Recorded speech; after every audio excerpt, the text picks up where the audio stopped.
നടത്താനൊക്കെ പോകുന്നത് ഇനി മുതൽ അവസാനിപ്പിക്കണമെന്ന് വിനീതമായിട്ട് അഭ്യസിക്കുക. നല്ല ഒരു ചരിത്ര വിജയമാണ് UDF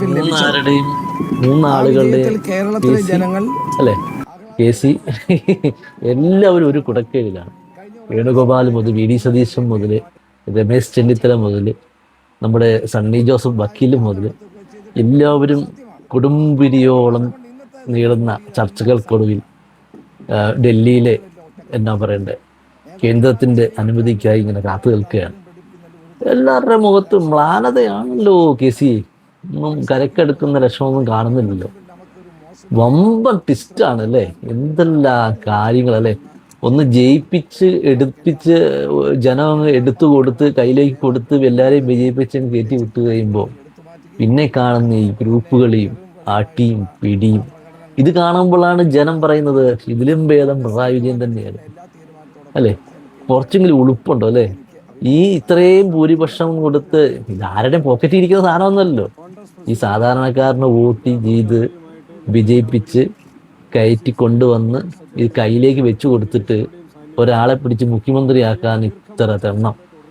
അത് ഞാൻ പിന്നെ വേറൊരു കാര്യം പറഞ്ഞാൽ നിങ്ങൾ എന്നെ കുറ്റപ്പെട്ടിട്ട് കാര്യമൊന്നുമില്ല. ഇഷ്ടംപോലെ നേതാക്കന്മാരല്ലേ നമ്മൻ്റെ പാർട്ടിയിലല്ലേ. കതിറിട്ടവരെല്ലാം നേതാക്കന്മാരാ. ഞാനും ഒരു കോൺഗ്രസ്സുകാരനാണ്. അത് പക്ഷെ നമ്മൾ ആരും പ്രവർത്തനത്തിലൊന്നുമില്ല. നമ്മുടെ ഒരു കുടുംബം കോൺഗ്രസ് കുടുംബമാണ്. ആ ഒരു കുടുംബം മാത്രമേ ഉള്ളൂ, അല്ലാതെ ഞാനൊരു കോൺഗ്രസിന് വേണ്ടി പ്രവർത്തിക്കുന്ന ആളൊന്നുമല്ല. നമ്മുടെ ഒരു കുടുംബം മൊത്തത്തിലൊരു കോൺഗ്രസ് കുടുംബമാണ്. അപ്പോൾ ഞാൻ ഏത് പാർട്ടിക്ക് വോട്ട് ചെയ്യും, ഇന്ന പാർട്ടിയൊന്നുമില്ല. എല്ലാ പാർട്ടിയും നമുക്ക് വേണ്ടപ്പെട്ടവരാണ്. CPM ആയാലും BJP ആയാലും കോൺഗ്രസ് ആയാലും അതും പണ്ട് അങ്ങനെ തന്നെയാണ്. അത് സ്വതന്ത്രമായിട്ട് നമ്മൾ നിലപാട് നമുക്ക് എല്ലാവരും വേണം. നമുക്ക് എല്ലാ ആളുകളും എല്ലാ പാർട്ടിയും വേണം. നമുക്ക് വ്യക്തമായ അഭിപ്രായം അതാണ്. നമുക്ക് എല്ലാ നാനാത്വത്തിൽ ഏകത്വം എന്ന് പറയുന്നത് പോലെ എല്ലാവരെയും ഉൾക്കൊണ്ടുകൊണ്ട് മുന്നോട്ട് പോവുക. നല്ല വ്യക്തികളെ കയറ്റി വിടുക, നല്ല വ്യക്തികൾ ഭരിക്കുക അല്ലെ. നല്ല അറിവും വിദ്യാഭ്യാസവും ഉള്ള നല്ല ജെൻസി അല്ലെങ്കിൽ പുതിയ പിള്ളേരെ കടന്നു വരട്ടേന്ന്. ഈ ചാച്ചന്മാരും അപ്പച്ചന്മാരും അപ്പൻ്റെ പ്രായമുള്ളവരും ഇനിയും മന്ത്രിയാണെന്ന് പറഞ്ഞു നടക്കുന്നവരും ഈ ഒരവസരമൊക്കെ കിട്ടിയവരൊക്കെ അങ്ങ് മാറി നിൽക്കല്ലേ. ഇപ്പം ഇവർ പറയുന്ന കുറച്ച് വാക്കുകൾ ഭയങ്കര വിഷമത്തോടെ കണ്ണീരോടെ പറയുന്ന വാക്കുകളുണ്ട്. കുറച്ച് നമുക്കൊന്ന് കേൾക്കാം. കേട്ടിരിക്കാൻ നിങ്ങൾക്ക് സന്മനസ്സുണ്ടായിരിക്കണം കേട്ടോ. നോക്കാം. നമുക്ക് എല്ലാവർക്കും ഉണ്ടാകണം. ആദ്യം നമുക്ക് ആരെ കേൾക്കണ്ടേ? ആരെയൊന്നും വേണ്ട. ഈ 3 പേരിൽ ഇവർ പറയുന്നത് ബോർഡുകൾ എടുത്തു മാറ്റുകയും അതോടൊപ്പം നമുക്ക് അവരുടെ മുഖത്ത് നിന്ന് അവരുടെ വിഷമം വായിച്ചെടുക്കാൻ പറ്റൂലേ. തീറ്റ് കുത്തലെന്നല്ലേ, അല്ലെ കൊത്തലെന്ന് എങ്ങനെയാലും പറയില്ലേ അല്ലേ. എന്തോ ഒരു ഭാഷയില്ലേ, വീണ്ടും വീണ്ടും കുത്തി നോവിക്കില്ലേ എന്ന് പറയില്ലേ. അങ്ങനെയൊന്നുമല്ല. ഇത്രയും ജനം അല്ലെ കാത്തിരിക്കുക. കേരളത്തിൽ എന്തെല്ലാം പ്രക്ഷോഭങ്ങളാണ് നടക്കുന്നല്ലേ. പണ്ട് ഈ നമ്മുടെ നേപ്പാളിൽ ഒരു ജൻസി ടീമുകളൊക്കെ കയറി പ്രക്ഷോഭം നടത്തിയവരെയാ. ഇവിടെ മുഴുവൻ പ്രക്ഷോഭമാണ്. രാഹുൽ ഗാന്ധിയുടെ പേജ് തുറക്കാൻ പറ്റാത്ത അവസ്ഥയായി. രാഹുൽ ഗാന്ധിയുടെയൊക്കെ അക്കൗണ്ടൊക്കെ അടിച്ചു പോകുന്ന പോലെയാണ് VD സതീശൻ ക്യാമ്പയിൻ നടക്കുന്നത്. ഒരു സൈഡ് ചെന്നിത്തല എന്ന ക്യാമ്പയിൻ, മറുതലത്തില് നമ്മുടെ KC വേണുഗോപാൽ എന്ന് പറഞ്ഞ ക്യാമ്പയിൻ. ജനം TV-യിൽ ഇത് 24 മണിക്കൂർ ഇപ്പൊ അത് അവർ കൊടുത്തേക്കുന്നു. ഇന്ന് ഏതെങ്കിലും അവരെന്തെങ്കിലും ചീട്ടെന്ന് വെക്കുക അത് സമ്മതിക്കുകയല്ല. Full time ലൈവാണ്. വാർത്തകൾ ഇങ്ങനെ ലൈവായിട്ട് ചറ വരുന്നത്. അവരിവിടെ നിന്ന് ഇറങ്ങി ഇവര് കാറെ കയറി 12 MLA-മാർ ഒപ്പിട്ടു, അവരൊപ്പിട്ടില്ല ഇവരൊപ്പിട്ടില്ല. വിവാദങ്ങൾ ഇങ്ങനെ തിന്ന് ജീവിക്കുന്ന ചാനലുകാർ. TV തുറക്കാൻ പറ്റാത്ത അവസ്ഥയാണ് ന്യൂസ് ചാനൽ കാരണം. ന്യൂസ് ചാനല് സെൻസേഷണൽ ന്യൂസാണല്ലോ. ഇതാകുമ്പോൾ ആൾക്കാർ ഇങ്ങനെ ഇരുന്ന് കുത്തിയിരുന്ന് കാണുകയാണ്. കുറേ പേര് ഇതിന് ഒരു മണിയില്ലാത്തവരൊക്കെ ഇതും കണ്ട് ചർച്ച ചെയ്തുകൊണ്ടിരിക്കുന്ന ആളുകളൊക്കെ ഉണ്ട്. പിന്നെ നമ്മൾ എല്ലാവരും കാണും. കാരണം കേരളത്തിൻ്റെ അടുത്ത സർക്കാർ ആരാണ്, ഭരിക്കാൻ പോകുന്ന ആരാണ്, മന്ത്രി ആരാണ് അല്ലേ. വേറൊരു സ്ഥലത്താണ് അതിലും വലിയ അടിയാണ്. TVK എന്ന് പറഞ്ഞാൽ തമിഴ്നാട്ടിൽ ഇളയ ദളപതി എന്ന് വിജയ്, അവിടെയാണ് പൂക്കുറ്റി അടി. കുറേ പേര് പറയുന്നത് ഞങ്ങൾ ഉണ്ടാക്കാൻ പോവാന്ന്. എല്ലാവരും അവകാശവാദങ്ങളാണ്. ഇപ്പം നാളെ ഇപ്പോൾ സത്യപ്രതിജ്ഞയാന്ന് പറയുന്നുണ്ട് വിജയുടെ. അവിടെ ഇത് തന്നെ എവിടെ ഇങ്ങനെ ഈ മറിഞ്ഞും പോകുന്ന. ഇപ്പം അതുപോലെ തന്നെ വേറൊരു ഗുണമുണ്ട് കോൺഗ്രസിൻ്റെ. ഇപ്പോൾ ഒരു ജനങ്ങൾക്കൊരു കൊടുത്തേക്കുന്ന സ്ത്രീകൾക്ക് എന്തായിരുന്നു പറഞ്ഞേക്കുന്നത്, സൗജന്യ യാത്രയാണ്. ഇന്നു മുതൽ ബസ്സിൽ കയറുന്ന സ്ത്രീകൾക്ക് അവരുടെ എന്നാ പറയണ്ടേ രേഖപ്പെടുത്തുന്നുണ്ട്. സ്ത്രീ എന്നും പറഞ്ഞുള്ള ടിക്കറ്റ് മുറിക്കുന്നത്. എത്ര സ്ത്രീകൾ ഉണ്ടെന്നുള്ളത് ഇപ്പോഴേ കണക്കെടുക്കാൻ തുടങ്ങി. KSRTC ബസ്സിൽ ഇനി അടിയായിരിക്കും ബസ്സേ കയറാനേ. ചേച്ചിമാരൊക്കെ ഇങ്ങനെ ഇന്തും തള്ളും കൂടി സൗജന്യ യാത്ര, അത് കോളടിച്ച കേസാട്ടോ. കർണാടകത്തിലും തമിഴ്നാട്ടിലും ഒക്കെ നേരത്തെ കോൺഗ്രസ് ആണോ ഏതോ ഗവൺമെൻറ്റൊക്കെ നടത്തിക്കൊണ്ട് വരിക്കുന്ന സംഭവമാണ്. വളരെ നല്ല കാര്യം. മഹിളകൾക്ക് മഹിളാ സുരക്ഷയോടൊപ്പം തന്നെ ഒരു സ്വന്തമായിട്ട് ഇങ്ങനെ സൗജന്യ ബസ് യാത്ര. അപ്പം അവർക്കൊരു മഹിളാ ബസ്സും കൂടെ ഇറക്കുന്നതും കൂടെ നല്ലതായിരിക്കും കേട്ടോ. മഹിളാ ബസ്സും കൂടെ ഏതായാലും ഇത്രയൊക്കെ നനഞ്ഞു അല്ലേ, നനഞ്ഞ കോഴി കുളിച്ച് കയറുന്നതിനും പകരം അവർക്കൊരു മഹിളാ ബസ്സും കൂടെ ആക്കി കൊടുക്കുക. അതാകുമ്പോൾ അവരെ മാത്രം കൊണ്ടുപോകാമല്ലോ. മഹതികൾക്കും മഹാന്മാരും ഈ മഹാന്മാർക്ക് എന്നാ ഉള്ളു, പുരുഷ കേസരികൾക്കും എല്ലാം ഉണ്ടോ എനിക്ക് അറിഞ്ഞുകൂടാ. ഈ മഹിളകൾക്ക് അങ്ങനെ ഒരു സൗജന്യം കൊടുക്കുമ്പോൾ അവർക്കൊരു ബസ്സും കൂടി ഇട്ട് കൊടുക്കുക. മഹിളാ ബസ്, പിങ്ക് പോലീസ് എന്നൊക്കെ പറഞ്ഞ പോലെ മഹിളകൾക്കൊരു ബസ്സൊക്കെ ഇട്ട് കൊടുക്കുക. അവരൊക്കെ നന്നായി ബസ്സിൽ യാത്ര ചെയ്യട്ടെ അല്ലേ. നമ്മൾ ആരെ അവരെ കുറ്റം പറയുന്നല്ലോ കേട്ടോ. നിങ്ങളിത് കേട്ട് ആക്ഷേപമായോ ആക്ഷേപഹാസ്യമായിട്ടോ നിങ്ങൾ കരുതരുത്. ഇതൊരു ഗുണമാണ് അല്ലേ. കേരളത്തിലെ ഇത്രയും കോടി ജനമുള്ള കേരളത്തിലെ പകുതിയോളം സ്ത്രീകളാണ് അല്ലേ. നമ്മുടെ കേരളത്തിൻ്റെ ഇത് എടുത്തു നോക്കിയോ, ഈ കേരളത്തിൻ്റെ ജനസംഖ്യ എടുത്തു നോക്കിയാൽ അതിൻ്റെ 80% സ്ത്രീകളാണ്.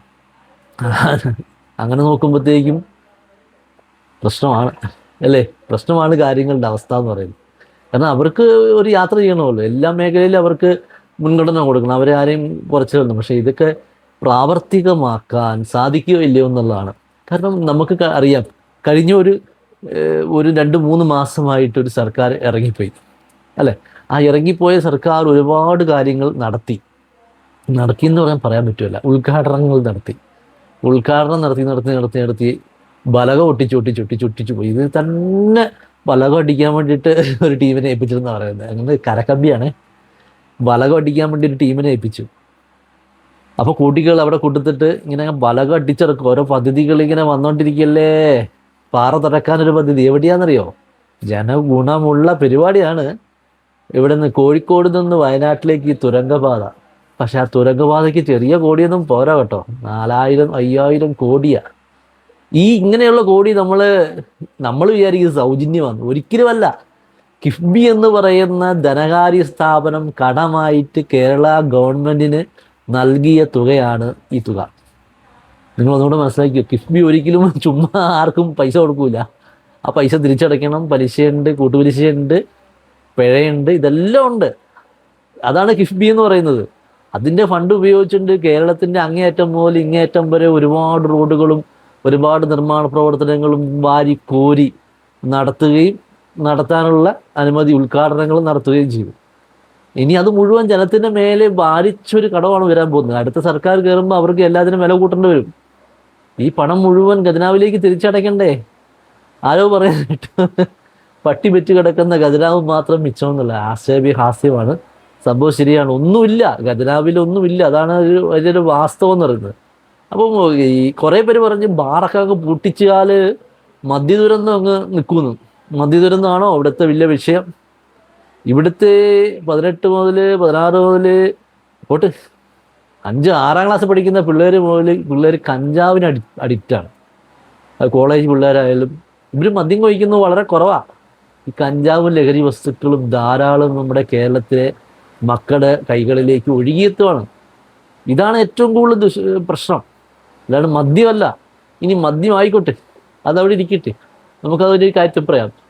ഒരു 20 രൂപ 30 രൂപ 40 രൂപ തോതിൽ കോസ്റ്റ് ആകുന്ന ഒരു സാധനത്തിന്, 1/2 ലിറ്ററിൻ്റെ സാധനത്തിന് 600-700 രൂപ, അല്ലെങ്കിൽ 1 ലിറ്ററിൻ്റെ സാധനത്തിന് 1300-1400 രൂപ. ഇവർക്ക് കോസ്റ്റ് 100, 150, 200 രൂപയെ കോസ്റ്റ് ആവുന്നുള്ളൂ.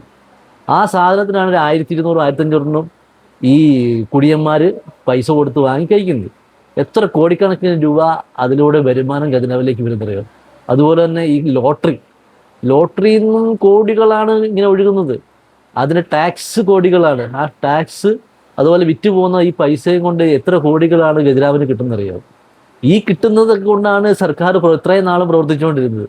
ഈ സർക്കാർ ഇപ്പോൾ വരുന്ന ഈ സർക്കാരിന് ഇനി എന്ത് ചെയ്യാൻ പറ്റുമെന്ന് അറിയത്തില്ല. വില കൂട്ടാതെ അല്ലാതെ വേറെ മാർഗമില്ലല്ലോ. എല്ലാത്തിനും തീ പിടിച്ച വിലയായിരിക്കും.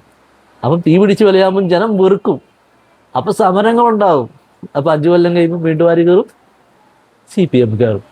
ഇതൊക്കെയാണ് സംഭവിക്കാൻ പോകുന്നത്. കാരണം അത്ര മോശമാണ് ഇപ്പോഴത്തെ ഒരു സാമ്പത്തിക സ്ഥിതി. ലോകത്തിൻ്റെ ഈ യുദ്ധവും ഇറാനും പണ്ടാരത്തിന് ഇസ്രായേലും ഇറാനും തമ്മിലുള്ള യുദ്ധം, അതിപ്പം വീട്ടിലും അടുക്കളയിലും എത്തി. ഗ്യാസിന് വിലക്കയറ്റം, അതായി ഇപ്പോൾ ആരുടെ ഹോട്ടലുകൾ അടച്ച് സമരം തുടങ്ങി. ഇപ്പൊ ബസ് സമരം വരാൻ പോകുന്ന പറഞ്ഞു കേട്ടു. അതും ഇതിന്റെ പടിവാതിക്കൽ എങ്ങനെ എത്തി നിൽക്കുമോ ബസ് സമരം.